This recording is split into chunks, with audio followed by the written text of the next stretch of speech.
Salut à tous, aujourd'hui on va voir 5 erreurs qu'il ne faut surtout pas faire quand vous faites un tournage.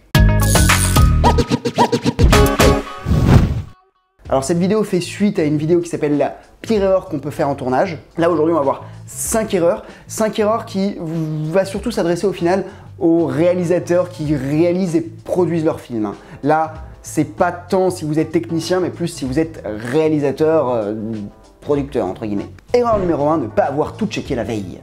Alors ça c'est une erreur que même certains pros par surconfiance peuvent encore faire et pourtant il faut impérativement tout checker.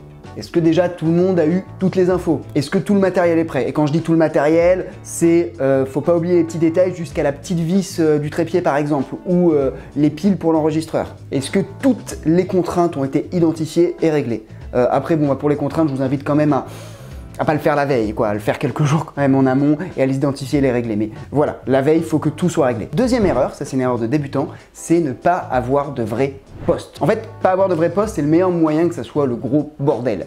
Il y a environ 10 ans pour mon premier tournage, on avait tous des postes, enfin en théorie, mais on n'avait pas donné les responsabilités. Du coup, c'était le gros dawa, tout le monde voulait donner son avis sur tout et on avançait très lentement et dans la mauvaise ambiance parce que quand tout le monde veut donner son avis sur tout, forcément, il y a des conflits d'ego. Mais c'est pas tout parce que si tout le monde veut donner son avis sur tout et tout le monde est responsable en théorie de tout, en fait, tout le monde aussi en théorie est responsable de rien.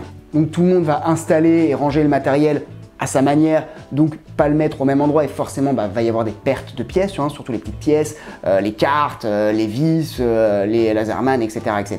Le programme, si tant est qu'il y en ait un, il va pas être respecté, on va oublier certains plans. Les raccords seront pas respectés, la régie pas approvisionnée, les batteries pas rechargées, j'en passe et des meilleurs. Bref, vous m'avez compris, sans une distribution précise et organisée des responsabilités, vous augmentez vos chances qu'il y ait des imprévus, que vous avanciez plus lentement, de faire des erreurs et qu'il y ait une mauvaise ambiance. Erreur numéro 3, qui est aussi une erreur de débutant, ne pas faire de DT. DT, ça veut dire découpage technique. Alors déjà, ne pas faire de DT écrit sur papier avec un tableau, c'est pas top.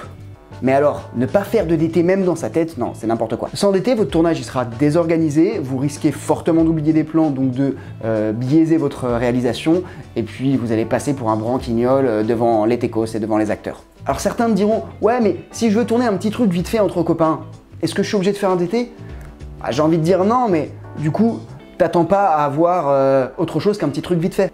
Et ne sortez pas l'excuse que oui mais moi je préfère improviser parce que avec un DT on peut quand même improviser sauf qu'on a une base sur laquelle improviser et du coup c'est pas le dawa. Erreur numéro 4, ne pas vérifier son dérush et ne pas faire de backup. Alors ça mea culpa, j'avoue, je l'ai fait il y a quelques mois. On était en tournage, c'était un docu mais c'était un docu où j'étais le seul techos et du coup j'étais au cadre, au backup et tout et donc je sauvegarde mes rushs. Ensuite je retourne filmer pendant que les rushs se font et je n'ai pas vérifié.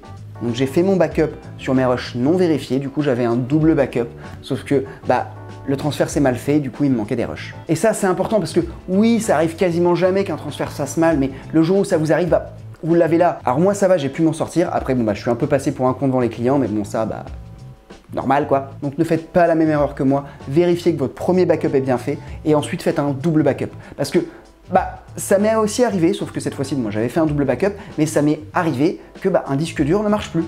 Et là j'étais bien content d'avoir mon double backup. Alors ouais, en 3 ans ça m'est arrivé une fois, mais j'étais super content.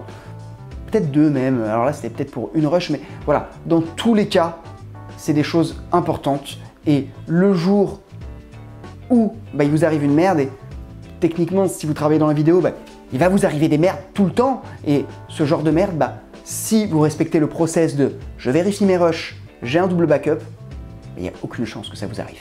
Erreur numéro 5, mal se comporter. Alors ça concernera autant les réals que les techniciens. Je vais vous raconter une petite histoire.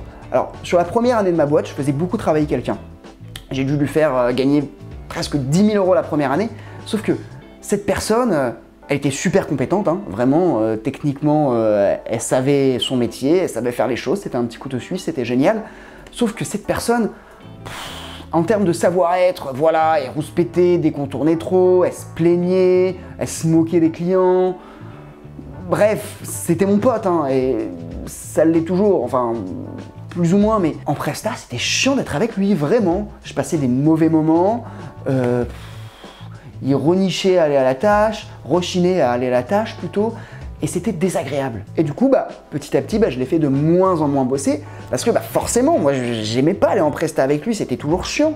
Et j'ai fait bosser d'autres personnes, parce que les personnes compétentes, au final, il y en a plein. En revanche, des personnes qui sont compétentes, qui savent prendre sur eux en cas de difficulté, qui gardent le sourire et qui ont une énergie positive, ça, il n'y en a pas tant que ça. Alors oui, un tournage, c'est fatigant. Oui, parfois, c'est mal, voire pas payé.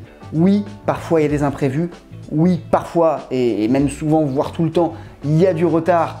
Et oui, parfois, le tournage est mal organisé. Mais les gars, franchement, vous pensez que se plaindre, ça va améliorer les choses? Vous allez juste mettre une sale ambiance. Alors, surtout ceux qui ont un peu de bouteille et qui me regardent, oui, on est tous tombés sur des tournages où franchement c'était le dawa, c'était mal organisé, et on se disait mais qu'est-ce qu'on fait là, mais qu'est-ce qu'on fait là, mais qu'est-ce qu'on fait là, mais dans tous les cas, on s'est engagé.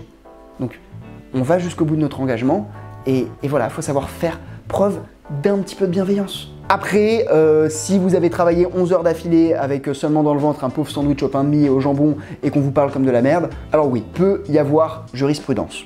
Dans tous les cas, même s'il y a quelque chose qui ne vous convient pas, moi je vous invite vraiment à en parler discrètement et à s'orienter plus solution que dire « Ah, c'est la merde, c'est la merde, c'est la merde !»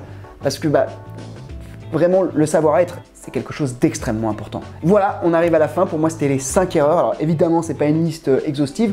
Si vous en voyez d'autres, n'hésitez pas à les mettre dans les commentaires. Ça peut apporter de la valeur à tous ceux qui participeront à la vidéo. J'espère qu'en tout cas, la vidéo vous a plu. Si vous êtes débutant, je vous invite à télécharger le petit guide du premier tournage qui est dans la description. En attendant, si vous n'êtes pas abonné, je vous invite aussi à vous abonner. J'aimerais bien faire grossir la chaîne. Si vous avez aimé, pouce comme ça, moi ça me fait toujours plaisir. Et en attendant, je vous retrouve pour un prochain épisode. Allez, à très bientôt, ciao!